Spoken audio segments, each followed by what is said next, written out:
Praise the lord. మహాపరిశుద్ధుడు మహాఖండవుడు మా ప్రభువా నా యేసయ్య, అద్వితీయ సత్యదేవుడైనటువంటి మన ప్రభు అయినటువంటి యేసుక్రీస్తు వారి ఘనమైన నామమునకు మహిమ కలుగును గాక. ఇప్పుడు వచ్చిన మీ అందరికీ మన ప్రభు అయినటువంటి యేసుక్రీస్తు వారి నామములో నా హృదయపూర్వకమైనటువంటి వందనాలు తెలియజేస్తున్నాను. Praise the lord. హల్లెలూయా హల్లెలూయా. చదవండి యెషయా గ్రంథం 9వ అధ్యాయం 6వ వచనాన్ని మనం ధ్యానిద్దాం. ఏలయనగా మనకు శిశువు పుట్టెను, మనకు కుమారుడు అనుగ్రహింపబడెను, ఆయన భుజం మీద రాజ్యభారముండును. ఆశ్చర్యకరుడు, ఆలోచనకర్త, బలవంతుడైన దేవుడు, నిత్యుడగు తండ్రి, సమాధానమునకు కర్తయు అధిపతి అని అతనికి పేరు ఉండేది. Praise the lord. హల్లెలూయా. అతనికి ఒక పేరు ఉంది. ఎవరికి యెషయా అంటున్నాడు, యెషయా గ్రంథం 9వ అధ్యాయం 6వ వచనంలో మనకు ఒక శిశువు పుట్టెను, ఒక కుమారుడు అనుగ్రహింపబడెను. మనందరికీ అంటే ఈ లోకంలో ఉన్న సకల మానవులకి ఒక కుమారుడు అనుగ్రహింపబడ్డాడు. ఒక కుమారుడు అనుగ్రహింపబడ్డాడు. సకల మానవుల కొరకు ఒక శిశువు పుట్టాడు. యెషయా ప్రవక్త అంటున్నాడు, ఒక శిశువు పుట్టెను, మనకు ఒక కుమారుడు అనుగ్రహింపబడెను. ఆ శిశువు ఎలాగా పుట్టాడు? ఆ ప్రవక్త యెషయా ప్రవక్త అంటున్నాడు 7వ అధ్యాయం 14వ వచనంలో, కన్యక గర్భవతి అయి కుమారుని కనును, అతనికి ఇమ్మానుయేలుని పేరు పెట్టెదరు. ఇమ్మానుయేలు అనగా భాషాంతరమున తోడు ఉన్నాడని అర్థం. కన్యక గర్భము ధరించి కుమారుని కంటుంది. ఏ కన్యకైతే గర్భము ధరించి కుమారుని కన్నదో ఆ కుమారుడే మనందరికీ అనుగ్రహింపబడిన వాడు. ఈ లోకంలో ఉన్న ప్రజలందరికీ అనుగ్రహింపబడిన వాడు ఆ కుమారుడే. ఆ కుమారుడు ఎలాగ పుట్టాడు? కన్యక గర్భమా? లూకాసు వార్త 1వ అధ్యాయం 35వ వచనం ఏమంటది? మరియా, నీవు పరిశుద్ధాత్మ వలన గర్భము ధరించి కుమారుడి కందువు, అతనికి యేసును పేరు పెట్టుదువు. పరిశుద్ధాత్మ వలన గర్భము ధరించింది మరియా. ఆ పరిశుద్ధాత్మ వలన ఏ పరిశుద్ధాత్మను గర్భము ధరించి కుమారుణ్ణి కన్నదో ఆ కుమారుణ్ణి తండ్రి అయినటువంటి దేవుడు ఈ లోకములో మనందరికీ కూడా అనుగ్రహించాడు. యెషయా ప్రవక్త అంటున్నాడు, ఆ కుమారుని భుజముల మీద రాజ్యభారం ఉండను. ఇక ఈ లోకంలో ఎవరి మీద రాజ్యభారం లేదు. ఆ కుమారుని మీదనే రాజ్యభారం ఉన్నది. అతడు ఆశ్చర్యకరుడు, ఆలోచనకర్త, బలవంతుడైన దేవుడు, నిత్యుడగు తండ్రి, సమాధానకర్తయు అధిపతి. ఆయన భుజముల మీద రాజ్యభారం ఉన్నది. ఆయన ఆశ్చర్యకరుడు అంటే ఆయన చేసే కార్యములన్నీ కూడా ఆశ్చర్యముగానే ఉంటాయి. ఆయన ఆలోచనకర్త, ఆలోచన ఇచ్చేవాడు ఆయనే. ఆయన ఆలోచనలు అతి గంభీరములైనవి, ఆయన ఆలోచనలు అతి శ్రేష్టమైనవి. ఆయన బలవంతుడైనటువంటి దేవుడు. ఆయన కంటే బలవంతుడైన వాడు పైన ఆకాశమందు గాని భూమి మీద గాని లేడు. ఆయనే సమాధానం ఇచ్చేవాడు. ఈ కుమారుడు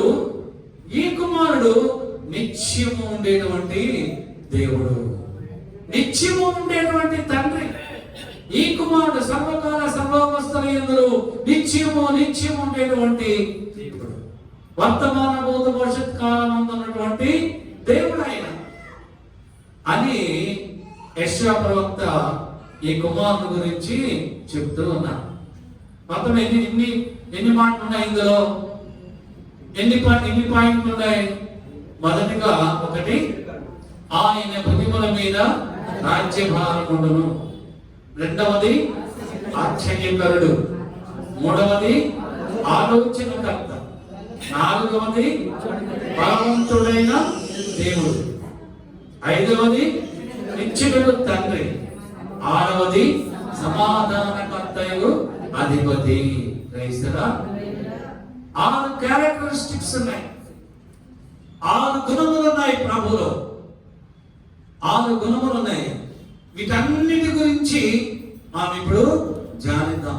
క్రైస్తరా పరిశుద్ధాత్మ దేవుడు ఈ 6 విషయముల గురించి ప్రభు మనతో మాట్లాడబోతున్నాడు. కొద్ది నిమిషాలు మనకున్నటువంటి సమయంలోనే వీటిని గురించి ఆలోచిద్దాం. మొట్టమొదటిగా ప్రభు అంటున్నాడు, ఆయన భుజముల మీద రాజ్యభారము ఉండదు. ఆయన భుజముల మీద రాజ్యభారం ఉన్నది. ఆయన రాజ్యం ఏమిటి? ఆయన రాజ్యం ఏమిటి? అపోస్తలుడు పౌలు అంటున్నాడు, రోమీయులకు రాసినటువంటి పత్రిక 4వ అధ్యాయం 17వ వచనంలో, దేవుని రాజ్యము భోజనమును పానమును కాదు గాని నీతియు సమాధానమును పరిశుద్ధాత్మయందలి ఆనందమునై ఉన్నది. దేవుని రాజ్యము ఇహలోక సంబంధమైన రాజ్యము కాదు.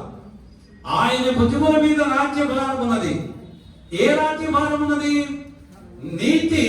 నీతియు సమాధానమును పరిశుద్ధాత్మయందలి ఆనందమునై ఉన్నది. అంతేగాని భోజనము కాదు, పానము కాదు, తిండి కాదు. తిండి గురించి చెప్పడం లేదు, నీతిని గురించి చెప్తున్నాడు.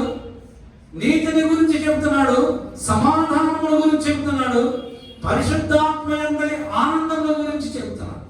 అటువంటి రాజ్య స్థాపన ఆయన భుజముల మీద ఉన్నది. నువ్వు ఆనందపడేది, నువ్వు సంతోషపడేది నువ్వు తినేటువంటి భోజనం బట్టి కాదు. కొంతమంది భోజనాన్ని బట్టి ఆనందపడతారు, సంతోషపడతారు. తాగేదాన్ని బట్టి సంతోషపడతారు. అది కాదు కావాల్సింది. ఆయన భుజం మీద ఉన్న రాజ్యం ఏమిటంటే, ఆయన స్థాపించవలసినటువంటి రాజ్యము నీతి, సమాధానము, పరిశుద్ధాత్మయందలి ఆనందము కలిగి ఉన్నటువంటి రాజ్యమును స్థాపించడమే ఆయన భుజముల మీద ఉన్న భారము. యోహాను సువార్త 18వ అధ్యాయం 33వ వచనంలో పిలాతు అంటున్నాడు, ప్రభువుని నువ్వు రాజువా? నీవు యూదుల రాజు నీవేనా అని ఆయనను అడిగాడు. అడిగితే 36వ వచనంలో యేసు, నా రాజ్యము ఈ లోక సంబంధమైనది కాదు. నా రాజ్యము ఈ లోక సంబంధమైనది కాదు. నా రాజ్యము ఇహ సంబంధమైనది కాదు. 37వ వచనంలో మరలా పిలాతు అంటున్నాడు, నీవు రాజువా అన్నాడు. అని ప్రభు అడిగితే ప్రభు అన్నాడు, నీవన్నట్టు నేను రాజునే. నేను దేనికి రాజును? ఇహలోక సంబంధమైనటువంటి ఈ లోకమునకు రాజును కాదు. నేను దేనికి రాజును అంటే, సత్యమును గురించి సాక్ష్యం ఇచ్చుటకు నేను పుట్టితిని. ఇందు నిమిత్తమే ఈ లోకమునకు వచ్చితిని. యేసు ప్రభు ఎందుకు జన్మించాడు ఈ లోకములో?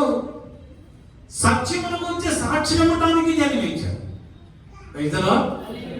సత్య రాజ్యమును స్థాపించడానికి లోకములోనికి వచ్చాడు. పరిశుద్ధతను కలిగి ఉంచడానికి లోకంలోనికి వచ్చాడు. తన ప్రజలను వారి పాపముల నుండి ప్రక్షాళన చేసి పరిశుద్ధమైనటువంటి జీవితాన్ని, పరిశుద్ధమైనటువంటి ఆత్మను వారిపై కృంభరించడానికి ఆయన ఈ లోకంలోనికి వచ్చాడు. అదే ఆయన భుజముల మీద ఉన్నటువంటి రాజ్యభారము. ఆయన భుజముల మీద ఉన్న రాజ్యభారం ఏంటంటే, ఈ లోకములో ఉన్న సకల మానవుల యొక్క పాపములన్నీ తీసివేసి వారందరికీ సత్యమును గురించి సాక్ష్యము చెబుతూ వారందరినీ పరిశుద్ధతలోనికి నడిపించి తండ్రి రాజ్యములకు వారసులుగా చేయడానికి యేసు ప్రభు ఈ లోకములో పుట్టెను. ఆయన భుజముల మీద రాజ్యభారము ఉండెను.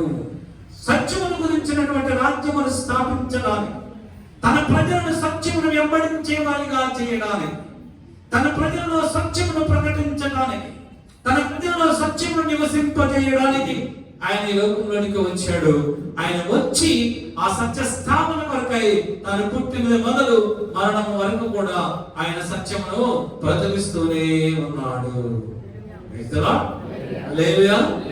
రెండవదిగా ఆయన ఆశ్చర్యకరుడు. ఆయన ఆశ్చర్యకరుడు. దావీదు మహారాజు కీర్తన 72వ కీర్తన 18వ వచనంలో దావీదు అంటున్నాడు, ఆయన మాత్రమే ఆశ్చర్య కార్యములు చేయువాడు. ఆయన మాత్రమే ఆశ్చర్య కార్యములు చేస్తారట, ఇంకెవరు చేయరు ప్రభువు తప్ప. ఆకాశం మీద కానీ భూమి మీద కానీ ఆశ్చర్య కార్యములు చేసేవాడు లేదు. ప్రభు మాత్రమే ఆశ్చర్యకరుడు. ఆయన మాత్రమే ఆశ్చర్య క్రియలు చేస్తారు. ఆయన క్రియలన్నీ ఆశ్చర్యంగానే ఉంటాయి. యేసు ప్రభు తల్లిదండ్రులు యోసేపు మరియా పస్కా పండుగ యెరూషలేముకు వెళ్ళి అక్కడ ప్రభుని ఆరాధించుకుని తిరిగి వస్తున్నప్పుడు యేసు ప్రభు వారితో లేడు. 3 దినముల తర్వాత యేసు ప్రభు వారితో లేడని వాళ్ళు గమనించి తిరిగి యెరూషలేముకు వచ్చిన తర్వాత వారు యేసు ప్రభుని యెరూషలేము దేవాలయములో బోధకులతో మాట్లాడుట ప్రసంగడుట వారు చూచారు. వారు చూసి వారు ఆశ్చర్యపడ్డారు. 12 సంవత్సరముల వయసులో ఒక బాలుడు గొప్ప పండితులు మేధావులతో తర్కిస్తూ ఉండగా, మాట్లాడుచుండగా, ప్రశ్న అడుగుచుండగా చూసి తల్లి ఆశ్చర్యపడింది. ఆయన ఆశ్చర్యకరుడు. అదే ఆశ్చర్యం. బాల్యం అంటే మహాపండితులతో మాట్లాడటం ఆశ్చర్యం, వారిని ప్రశ్న ఆశ్చర్యము. కన్యక గర్భమున పరిశుద్ధాత్మ పూర్ణుని కన్యక గర్భమున పరిశుద్ధాత్మ వలన ఆయన జన్మించడమే ఆశ్చర్యము. హల్లెలూయా. లూకాసు సువార్త 4వ అధ్యాయం 22వ వచనములో, లూకాసు సువార్త 4వ అధ్యాయం 22వ వచనం చదవండి. అప్పుడు అందరూ ఆయన గురించి సాక్ష్యం ఇచ్చుచు ఆయన నోట నుండి వచ్చే దయగల మాటలకు ఆశ్చర్యపడి. అందరూ ఆశ్చర్యపడుతున్నారు. సమాజ మందిరంలోకి వెళ్ళి యేసు ప్రభు పరిశుద్ధ గ్రంథమును తీసినప్పుడు యెషయా గ్రంథం వచ్చింది. ఆ యెషయా గ్రంథంలోని ఆ మాటలు చదువుతున్నప్పుడు ఆ దైగల మాటలు విని ఆ సమాజ మందిరంలో ఉన్న వారందరూ కూడా ఆశ్చర్యపడ్డారు. ఎందుకు ఆశ్చర్యపడ్డారు? ఆయన మాట్లాడిన మాటలు ఆశ్చర్యమైనవి. ఏం మాట్లాడాడు? 18-19 చదవండి. ప్రభువాత్మ నా మీదకి వచ్చి ఉన్నది, పేదలకు సువార్త ప్రకటించుటకై ఆయన నన్ను అభిషేకించెను, చెరలో ఉన్న వారికి విడుదల, గుడ్డి వారికి చూపును కలుగునని ప్రకటించుటకును, నలిగిన వారిని విడిపించుటకు, ప్రభు హితవత్సరము ప్రకటించుటకును ఆయన నన్ను పంపి ఉన్నాడు. ఆయన పంపి. నేను ఎందుకు ఈ లోకములోనికి వచ్చానంటే నేను ప్రభువాత్మ నా మీద ఉన్నది, పేదలకు స్వార్థ ప్రకటించడానికి నేను వచ్చాను. గుడ్డి వారి కన్నులు తెరవడానికి వచ్చాను. నశించిపోయిన వారికి రక్షణ కలుగు చేయడానికి నేను ఈ లోకంలోనికి వచ్చాను. హితవత్సరము పలకడానికి నేను వచ్చాను. మంచి సంవత్సరము ఇవ్వడానికి మీకు వచ్చాను. మంచి జీవితాన్ని మీకు ఇవ్వడానికి నేను వచ్చాను. మీరు నశించిపోతూ ఉంటే మిమ్మల్ని జీవింప చేయడానికి నేను వచ్చాను. మీరు గుడ్డివారైతే మీ కళ్ళు తెరవడానికి నేను వచ్చాను. మీ కళ్ళు నుండి గుడ్డివారుగా మీరు ఉంటున్నారు. మీ కళ్ళతో లోకాన్ని చూస్తున్నారు, కానీ మీ కళ్ళతో నన్ను చూడలేకపోతున్నారు. ప్రభు అంటున్నారు, మీ కళ్ళతో మీరు లోకాన్ని చూస్తున్నారు, లోకములో ఉన్న వాటిని చూస్తున్నారు, కానీ జీవాధిపతి నేను నన్ను మీరు చూడలేకపోతున్నారు. మీ కన్ను నేను తెరుస్తాను, మీ మనోనేత్రమును నేను తెరుస్తాను. అందుకే ఈ లోకములో నేను వచ్చానని ఆయన పరిశుద్ధ గ్రంథంలో చదువుతున్నప్పుడు ఆయన దయగల మాటలు విని వారు ఆశ్చర్యపడ్డారు. ఆయన ఆశ్చర్యకరుడు. లూకాసు వార్త 7వ అధ్యాయం 16వ వచనములో ఆ విధవరాలు, వృద్ధాప్యములో ఉన్న విధవరాలు గుండెలు బాదుకుని ఏడుస్తూ ఉంటే ఒక్కగానొక్క కుమారుడు చనిపోయి తనకు దిక్కులేనిదై నన్ను ఆదరించేవారు ఎవరు లేరని ఆమె కన్నీటితో, బాధతో, దుఃఖంతో ఆ శ్రమ వెంబడి ఆ యొక్క శ్మశానానికి వెళుతూ ఉంటే ఆ దృశ్యమును చూసినటువంటి యేసు ప్రభువు మార్గములోనికి వచ్చి ఆ చనిపోయిన ఆమె కుమారుడిని లేపి ఆమెకు అప్పగించడం ఆశ్చర్యం.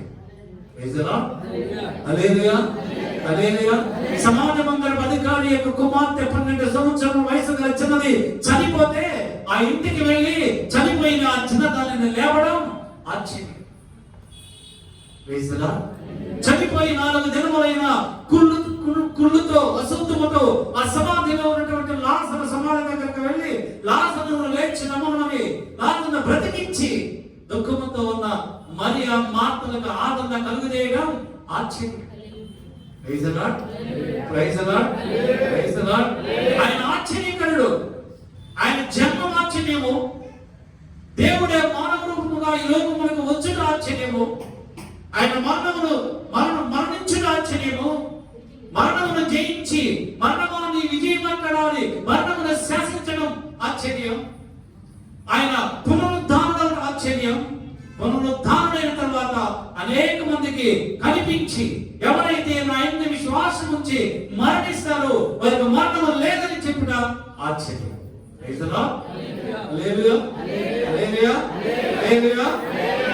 ఆయన ఆశ్చర్యకరుడు. తన శిష్యులు ఆ సముద్రంలో ప్రయాణిస్తూ ఉన్నప్పుడు భయంకరమైనటువంటి తుఫాను వచ్చి వారు ఆ యొక్క దోణి మీద పడగా వారు వర్ణముతో పోరాడుతున్నప్పుడు, చావు బతుకుల మధ్య ఉన్నప్పుడు ఇక మేము నశించిపోతామని యేసు ప్రభు అమ్మ నిద్రపోతూ ఉంటే ఆయన దగ్గరికి వెళ్ళి బోధకుడా మేము నశించిపోతాము అన్నప్పుడు యేసు ప్రభు దిగులు లేచి ఆ సముద్రంలో గద్దించగా, గాలిని గద్దించగా అది అణిగిపోవుట ఆశ్చర్యం. ఆయన ఎందుకు ఆశ్చర్యకరుడో తెలుసా మీకు? 740 సంవత్సరాలు యెషయా ప్రవక్త ప్రభువుని గురించి ప్రవచిస్తూ ఉన్నాడు. ఆయన ఆశ్చర్యకరుడు. మూడవదిగా ఆయన ఆలోచనకర్త. ఏమైనాడు? ఆలోచనకర్త. దావీదు మహారాజు రాసినటువంటి కీర్తన 73వ కీర్తన 24వ వచనంలో దావీదు అంటున్నాడు, నీ ఆలోచన చేత నీవు నన్ను నడిపించదవు, తరువాత మహిమలో నీవు నన్ను చేర్చుకుంటావు ప్రభా. నీ ఆలోచన చేత నన్ను నడిపిస్తావు ప్రభా. నీ ఆలోచన చేత నువ్వు నన్ను నడిపిస్తావు. నువ్వు నన్ను నడిపిస్తే, నీ ఆలోచన చేత నువ్వు నన్ను నడిపిస్తే నేను నీ ఆలోచన ప్రకారమే నడుస్తాను ప్రభా. నడిచిన తర్వాత నీ ఆలోచన ప్రకారం నేను నడిచిన తర్వాత నువ్వు నన్ను ఏం చేస్తావంటే నీ మహిమలో నన్ను నువ్వు చేర్చుకుంటావు. ఆయన మహిమలో మనం చేర్చుకోవాలి అంటే, ఆయన సన్నిధిలో నేను నిలబడాలి అంటే, ఆయన నామమును చెరుగులతో పాటు నువ్వు కూడా స్తుతించాలి అంటే ఆయన ఆలోచన ప్రకారం నువ్వు నడవ. ఆయన ఆలోచన నువ్వు అడిగితే కదా ఆయన ఆలోచన ఇస్తాడు. నువ్వు అడగు, మనం అడగం, ప్రభుని ఆలోచన అడగం. నీ ఆలోచన దయచేసి ప్రభు అని ప్రభు సన్నిధిలో మోకరించి మనం ప్రార్థన చేయం. ప్రభుని అడిగేది ఏముందరే, మన ఇష్ట ప్రకారం మనం వెళ్దాం. రోజు వెళ్తున్నాం కదా, రోజు ప్రార్థన చేస్తున్నాము, ఇవాళ ఎందుకు వాళ్ళు అడగాలి అని అడగ. మనం ఎప్పుడైతే నువ్వు అడగవో అప్పుడే నీ కుటుంబానికి కీడు సంభవిస్తాడు, అప్పుడే అపాయం జరుగుతుంది, అప్పుడే శోధన వస్తుంది.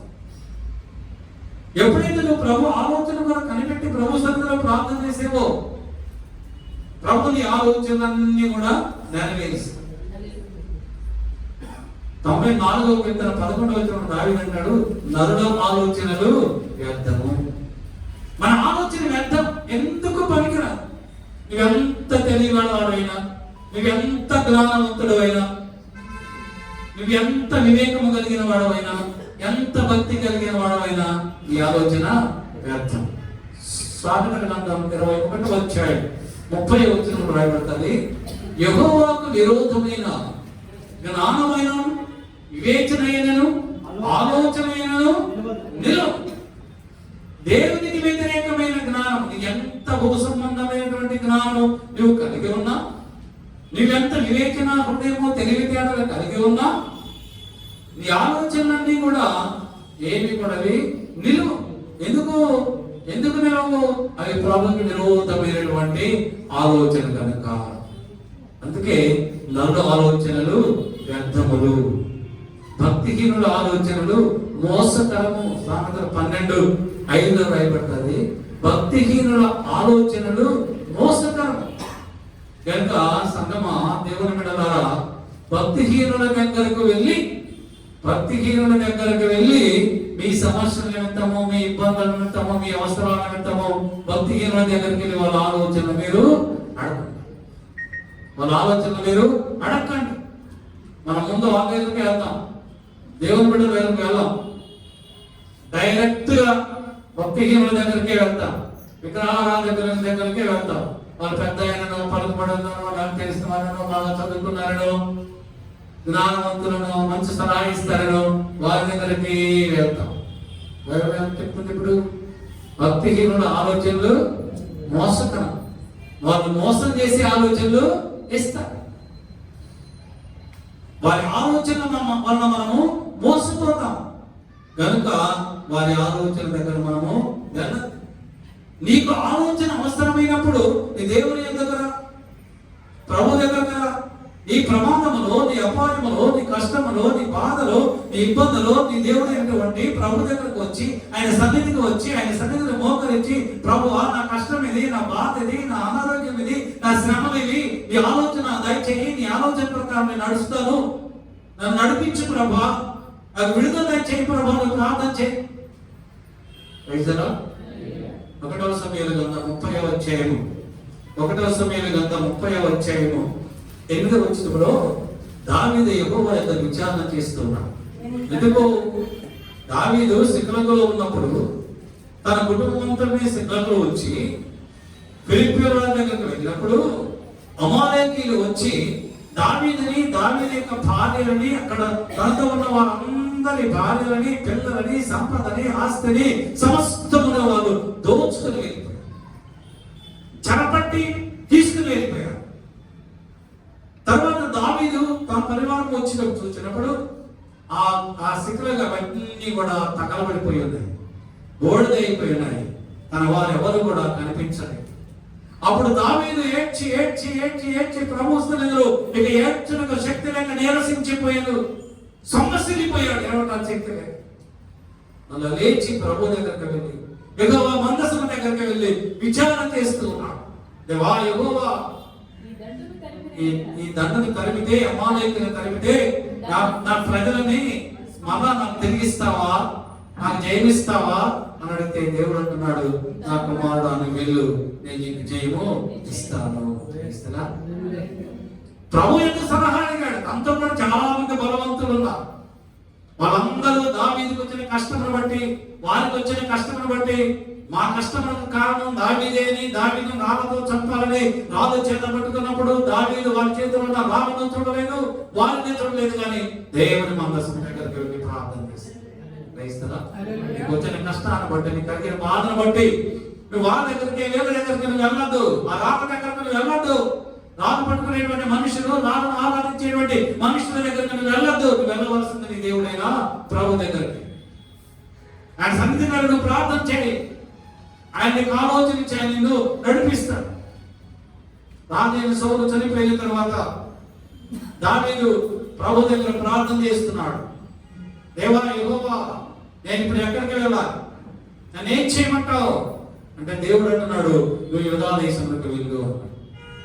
మరలా దావీదు ప్రార్థన చేస్తున్నాడు, దేవా యెహోవా, యూదా దేశంలోకి వెళ్ళమంటున్నావు, ఆ దేశంలో ఎక్కడికి వెళ్ళాలి, రైట్ ప్లేస్ ఏంటి అన్నప్పుడు ప్రభు అంటున్నాడు, హెబ్రోనుకు వెళ్ళు. హెబ్రోనుకు దావీదు దేవుడు చెప్పినట్టుగా యూదా దేశంలోకి వెళ్ళాడు, హెబ్రోనుకు వెళ్ళాడు. అక్కడ ప్రజలందరూ దావీదును రాజుగా చేశారు. అప్పటి వరకు కొండలలో, గుహలలో, అరణ్యాలలో తరమబడి, బాధపడి, పరుగులు తీసి ప్రాణాన్ని అరచేతిలో పెట్టుకొని భయంతో ఉన్నటువంటి దావీదు పరిస్థితి ఇప్పుడు సింహాసనం మీద కూర్చోబెట్టాడు దేవుడు. రాజ్యాధికారం ఇచ్చాడు దేవుడు. ఎందుకు ఇచ్చాడు? దేవుడిచ్చిన ఆలోచన ప్రకారమే ఇచ్చాడు. దావీదు జీవితం అంతా మనం పరిశీలిస్తే తన కష్టం వచ్చినప్పుడల్లా దావీదు దేవుని యొక్క మాత్రమే ఆలోచన చేశాడు. అందుకే ప్రభు అంటున్నాడు, దావీదు నా ఇష్టానుసారమైన మనుషుడు, నా ఉపదేశములన్నీ అతడు నెరవేరుస్తాడు. అటువంటి గొప్ప సాక్ష్యం మనకు కావాలి. దేవునికి ఇష్టమైనటువంటి బిడ్డలుగా మనం ఉండాలి. అంటే ప్రభు దగ్గర మనం ఆలోచన చేయాలి. రాజు దగ్గర, రప్ప దగ్గర మనం ఆలోచన చేయకూడదు. నాలుగవదిగా బలవంతుడైన దేవుడు. ఎటువంటి దేవుడు మన దేవుడు? ఆయన ఆశ్చర్యకరుడు, ఆలోచనకర్త, బలవంతుడైనటువంటి దేవుడు. ఎంత బలం ఉన్నది ఆయనకి? ఆయనకు అసాధ్యమైనది లేనే లేదు. ఆయన వంటి బలవంతుడు భూమి ఆకాశమునందు లేనే లేదు. ఎందుకన్నా ఆయన మహాదేవుడు. హల్లెలూయా. ద్వితీయోపదేశకాండం 10వ అధ్యాయం 17వ వచనం రాయబడుతుంది, నీ దేవుడైన యెహోవా పరమ దేవుడును పరమ ప్రభువునై ఉన్నాడు. ఆయనే మహాదేవుడు, ఆయనే పరాక్రమవంతుడు, భయంకరుడైన దేవుడు. ఇటువంటి దేవుడు పరమదేవుడు. పరమదేవుడు, పరమ ప్రభు అయి ఉన్నాడు. ఆయన మహాదేవుడు అయి ఉన్నాడు, పరాక్రమం కలిగిన దేవుడు అయి ఉన్నాడు. ఆయన భయంకరమైనటువంటి దేవుడు, శత్రువులకు భయంకరమైనటువంటి దేవుడు. ఆయన పరాక్రమశాలి, ఆయనే సైన్యములకు అధిపతి యెహోవా. ఆయన బలవంతుడైన దేవుడు. ఆయన ఆత్మ ఆవరించినప్పుడు సంసోను సింహములు మేకలను ఒకడు ఏ విధంగా చీల్చి వేస్తాడో అలాగా చీల్చి వేశాడు సంసోను సింహాన్ని. ఎవరి బలమును బట్టి? తాను నమ్ముకున్నటువంటి యెహోవా దేవుడిని బట్టి. ఆయన భయంకరమైనటువంటి దేవుడు, ఆయన పరాక్రమ కలిగినటువంటి దేవుడు. ఫిలిష్తీయులు 1000 మంది ఒకేసారి తన మీదకు వచ్చినప్పుడు పచ్చి గాడిద దవడ పట్టుకొని 1000 మందిని చంపిన గొప్ప యోధుడు. అంత బలము సంసోనుకు ఎక్కడి నుంచి వచ్చింది? సంసోను నమ్ముకున్న దేవుడు బలవంతుడు. ఆయన శత్రువులకు మహాభయంకరమైనటువంటి దేవుడు. హిజ్కియా ప్రార్థన చేసిన వెంటనే ప్రభు హిజ్కియా ప్రార్థన ఆలకించి ఆ ఒక్క రాత్రి 185,000 మందిని చంపేశాడు. దేవుని యొక్క దూత వచ్చి. ప్రభుకి అసాధ్యమైనది ఏమీ కూడా లేదు. 1వ సమూయేలు గ్రంథం 17వ అధ్యాయం 50-51 వచనంలో రాయబడుతుంది, దావీదు యెహోవా ఆత్మ చేత బలము పొందుకున్న వాడై గొలియాతుని చంపాడు. శత్రువుని, అపవాదిని చంపగలిగినటువంటి శక్తి కలిగినటువంటి దేవుడు మన దేవుడు అయినటువంటి యేసు ప్రభువే. అపవాదిని జయించాడు. అపవాదిని జయించడానికి కావలసినటువంటి బలము కలిగిన వాడు మన దేవుడు. ఆయన బలవంతుడైన దేవుడు. ఆయన పరమ దేవుడు, పరమ దేవుడు, పరమ ప్రభు అయి ఉన్నాడు. ఆయన పరాక్రమవంతుడు, ఆయనే భయంకరుడైన దేవుడు. హల్లెలూయా. ఆయన బలవంతుడైన దేవుడు. 5వదిగా నిత్యుడగు ఎవలాస్టింగ్ ఫాదర్. ఎవరైనా నిత్యుడగు తండ్రి. ఈ లోకములో ఉన్న మన తల్లిదండ్రులు కొద్ది రోజులే ఉంటారు, లేదా కొద్ది సంవత్సరాలు ఉంటారు. మహాబలికి 100 సంవత్సరాలు ఉంటారు. అవునా? అయితే మన దేవుడు, మనము నమ్ముకున్న దేవుడు, మన కొరకు పుట్టిన దేవుడు సర్వకాల సర్వావస్థలయందును ఉంటాడు. సర్వకాల సర్వావస్థలయందును ఉంటాడు. ఆయనకు మరణము లేదు. ఆయనకు మరణము లేదు, ఎల్లవేళలా ఉండేటువంటి దేవుడు. యెషయా ప్రవక్త అంటున్నాడు 40వ అధ్యాయం 28వ వచనములో, నీకు తెలియదా, నీవు వినలేదా, భూదిగంతములను సృజించిన యెహోవా నిత్యుడగు దేవుడు. భూదిగంతములను, భూమిని ఆకాశమును సృజించిన వాడు, నిత్యము ఉండేటువంటి వాడు. నీకు తెలియదా, నువ్వు వినలేదా, నీకు తెలియదా అని యెషయా ప్రవక్త మనతో మాట్లాడుతున్నాడు. ఆయన భూదిగంతమును సృజించిన వాడు, నిత్యము ఉండేటువంటి దేవుడు. ఆయనకు మరణము లేదు. ప్రకటన గ్రంథం 1వ అధ్యాయం 8వ వచనం రాయబడుతుంది, అల్ఫాయు ఒమేగాయు నేనే, అల్ఫాయు ఒమేగాయు నేనే, వర్తమాన భూత భవిష్యత్ కాలములలో ఉండువాడను నేనే అని సర్వాధికారియకు ప్రభువు సెలవిస్తున్నాడు. నేనే, ఆదియు నేనే, అంతము నేనే, అల్ఫాను నేనే, ఒమేగాను నేనే, సర్వకాల సర్వావస్థలందు ఉన్నవాడు నేనే, భూదిగంతముల వరకు ఉన్నవాడు నేనే, యుగ యుగములకు ఉన్నవాడును నేనే, నేను తప్ప వేరొక దేవుడు లేనే లేదు. ఆయన నిత్యము ఉండేటువంటి దేవుడు కనుక ఆయన బిడ్డలమైన మనము మన యొక్క ప్రతి అవసరత ఆయన్నే మనం అడగాలి. ఆయన ఎప్పుడూ ఉంటాడు. ఈ లోకంలో ఉన్న తల్లిదండ్రులు కొన్ని సంవత్సరాలు ఉంటారు, ఆ తర్వాత మనతో వారు ఉండరు. నిత్యము ఎవరైతే మనతో ఉంటారో, నిత్యము ఎవరైతే మనతో ఉంటారో, నిత్యము ఎవరైతే మనలో ఉంటారో వారిని నువ్వు అడిగితే, వారి ఆలోచనను అడిగితే ఆయన నీకు సమస్తమును సమకూర్చేటువంటి దేవుడు. ఎందువల్లనగా ఆయన నిత్యము ఉండువాడు. ఆరోదిగా చివరిది సమాధానమునకు అధిపతి, ప్రిన్స్ ఆఫ్ పీస్. దావీదు మహారాజు రాసినటువంటి కీర్తన 29వ కీర్తన 11వ వచనం చదువుకుందాం. యెహోవా తన ప్రజలకు సమాధానము కలుగజేసి వారిని ఆశీర్వదించును. యెహోవా తన ప్రజలకు, ప్రభువు తన ప్రజలకు సమాధానము కలుగజేసి వారిని ఆశీర్వదిస్తాడు. కనుకనే ఆయన సమాధానమునకు కర్త అయి ఉన్నాడు, సమాధానమునకు అధిపతి అయి ఉన్నాడు. ఆయనను వేడుకుంటే, ఆయన యొద్దకు నీ వెళితే, ఆయన చెంతకు నీ వెళితే, ఆయన ఎదుట ప్రార్థన చేస్తే ఆయన నీకు సమాధానమును అనుగ్రహిస్తాడు. హల్లెలూయా, హల్లెలూయా.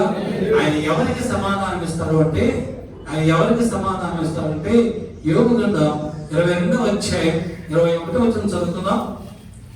ఆయనతో సహవాసము చేసిన ఎడల నీకు సమాధానము కలుగును. ఎప్పుడు మనకు సమాధానం కలుగుతుంది? మనము ప్రభువుతో సహవాసం చేయాలి. మీలో చాలా మందికి అర్థమైంది. మీరు ఎవరితో సహవాసం చేస్తున్నారో, మీరు ఎవరితో సహవాసం చేస్తున్నారో మీకు తెలుసు, ప్రభువుకి తెలుసు. మీరు ఎవరితో పార్టీ జరుపుకుంటున్నారో, ఎవరితో కలిసి సంతోషిస్తున్నారో ప్రభుకి తెలుసు, మీకు తెలుసు.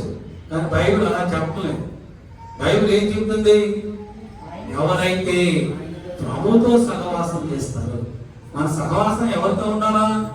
ప్రభుతో ఉండాలి. ప్రభువును కలిగి ఉన్న వారితో ఉండాలి. ఎవరితో ఉండాలి? ప్రభువును కలిగి ఉన్న వారితో ఉండాలి. ప్రభువును కలిగిన వారితో ఉండాలి. ప్రభు బిడ్డలతో ఉండాలి. అంతేగాని వేరే వాళ్ళతో మనం సహవాసము చేయకూడదు. కొంచెం కష్టంగానే ఉంటది, కానీ ఇష్టంగా చేస్తే దేవుడు ఆశీర్వదిస్తాడు. కొంచెం కష్టమే, అయినా మనం ఇష్టంగా చేస్తే దేవుడు మనల్ని ఆశీర్వదిస్తాడు. ఇవన్నీ ఏంటంటే వాక్యం ద్వారా మనలో ఏమైనా ప్రభువుకి ఇష్టములైన కార్యములు ఉన్నాయనగా మనం వాటిని సరి చేసుకోవాలి. విని ఆలకించి ఆ మాటలకు లోబడి మనం సరి చేసుకుంటే దేవుడు ఆ సమాధానాన్ని, నిత్యము ఉండేటువంటి సమాధానాన్ని నిత్యము మనకు అనుగ్రహిస్తాడు. ఆ సమాధానం లేకపోతే మనం బ్రతకలే.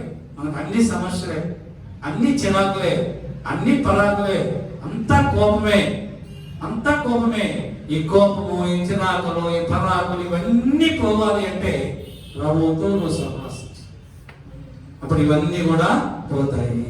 యోబు ప్రభుతో సహవాసం చేశాడు కనుక ఆయనకున్న కష్టాలన్నీ పోయి డబుల్ బ్లెస్సింగ్స్ యోబు పొందుకున్నాడు. లోకాసు వార్త 2వ అధ్యాయం 14వ వచనం చదవండి. ఇక్కడ ఏం రాయబడిందో, సర్వోన్నతమైన స్థలములలో దేవునికి మహిమయు ఆయనకి ఇష్టమైన మనుష్యులకు భూమి మీద సమాధానమును కలుగునుగాక. ఎవరికి సమాధానం కలుగుతుంది? ప్రభు ఎవరికి సమాధానం ఇస్తాడు? అందరికి సమాధానము ఎవరికి ఇస్తాడు? ఎవరైతే ఆయనకి ఇష్టలుగా ఉంటారు, ఎవరైతే ఆయనకు ఇష్టమైనటువంటి జీవితం చేస్తారో ఆ కుటుంబాల్లో నిత్యము కూడా సమాధానము ఉంటుంది. నిత్యము సమాధానం ఉంటుంది. ఏ చిన్న చిన్న పరపంచలు వచ్చినా వెంటనే అవి సర్దుకుపోతాయి. ఎవరో ఒకరు తగ్గించుకుంటారు, సర్దుకుంటారు, వెంటనే సమాధానం వాళ్ళని వారి మీదకి సమాధానము వస్తాయి. కనుక ప్రభువుకి ఇష్టమైనటువంటి బిడ్డలుగా ఉండడానికి ప్రయత్నించండి. మీరు ప్రయత్నిస్తే మీ ప్రయత్నాన్ని ప్రభువు సఫలీకృతం చేస్తారు. మీ ప్రయత్నాన్ని చూసి ప్రభు ఆమేన్ అంటాడు. ఆయన ప్రభు గొప్ప విజయం మీకు ఇస్తాడు. కనుక సమాధానం కావాలి అంటే ప్రభుకి ఇష్టమైన వారిగా మనము ఉండాలి. వేస్తారా? లేదా ఎన్ని విషయాలు చెప్పాను? మనకు ఒక శిశువు పుట్టెను, మనకు ఒక కుమారుడు అనుగ్రహింపబడెను, ఆయన భుజముల మీద రాజ్యభారములను, ఆయన ఆశ్చర్యకరుడు, ఆలోచనకర్త, బలవంతుడైన దేవుడు, నిత్యులకు తండ్రి, సమాధానమునకు కర్తయు అధిపతి. అపోస్తలుడు పౌలు చెప్పినట్లుగా రోమీయులకు రాసినటువంటి పత్రిక 15వ అధ్యాయము 33వ వచన ప్రకారము సమాధానకర్తయగు దేవుడు మీ అందరికీ తోడైనగాక. ఆమేన్, ఆమేన్. సమాధానకర్తయగు దేవుడు మీ అందరికీ తోడైనగాక. ఈ వాక్యం ద్వారా మీ అందరూ ఆశీర్వదింపబడతారు. ఆమేన్. తరలించండి, ప్రార్థన చేసి. కృపా సత్య సంపూర్ణము మహాపరిశుద్ధుడు మహానందుడు మా ప్రభువా యేసయ్య, ఈ వాక్యనికుడవు, అద్భుతములు చేయ దేవుడవు, బలవంతుడైన దేవుడవు, నిత్యులకు తండ్రివి, సమాధానము కలుగు దేవుడవు మా ప్రభువా యేసయ్య, మా కొరకై ప్రభా నీవు పుట్టి ఉన్నావని మాతో మాట్లాడావు. నీకు స్తోత్రం. ఎవరైతే మిమ్మల్ని వెంబడిస్తారో, ఎవరైతే మీతో ఉంటారో, ఎవరితో మీరు ఉంటారో వారికి సమాధానమును, ఆలోచన, అద్భుతములు, ఆశ్చర్యక్రియలు వారి జీవితాలలో, వారి కుటుంబాల్లో చేస్తానని నువ్వు మాతో మాట్లాడిన దేవుడు ఎంతైనా నమ్మదగిన వాడవు ప్రభు. నిన్న వాక్యములు ఇవో నీ బిడ్డల ప్రభు వారి హృదయంలో భద్రపరచుకొని వాక్య ప్రకారము జీవించేటువంటి కృప వారికి అందరికీ మీరు అనుగ్రహించండి. మా సంఘ బిడ్డలందరికీ సమాధాన సంతోషము మీరు అనుగ్రహించండి. ఆయన నీకు స్తోత్రాలు. మీరే మహిమపొందుకోండి. యేసు పరిశుద్ధ నామమున బట్టి అడుగుతూ వేడుకొనుచున్నాము నామం మా పరలోకపు తండ్రి. ఆమేన్, ఆమేన్. మన పరమ తండ్రి అయినటువంటి దేవుని ప్రేమ, మన ప్రభువు రక్షకుడైన యేసుక్రీస్తు వారి యొక్క కృపా రక్షణ, పరిశుద్ధాత్మ దేవుని కన్యోని సహవాసము కూడా వచ్చినటువంటి సంఘటనలందరికీ, ఇంకా రాలేకపోయిన వారందరికీ, వాక్యం ప్రకటించిన దైవజనులకు వారి కుటుంబం, యూట్యూబ్ ద్వారా వాక్యం వినిపించిన వారందరికీ, లోకములో పరిశుద్ధులు ఇప్పుడు మనము రాకము సదాకాలము తోడైనగాక. ఆమేన్, ఆమేన్, ఆమేన్. హల్లెలూయా, హల్లెలూయా, హల్లెలూయా. Praise the lord, praise the lord.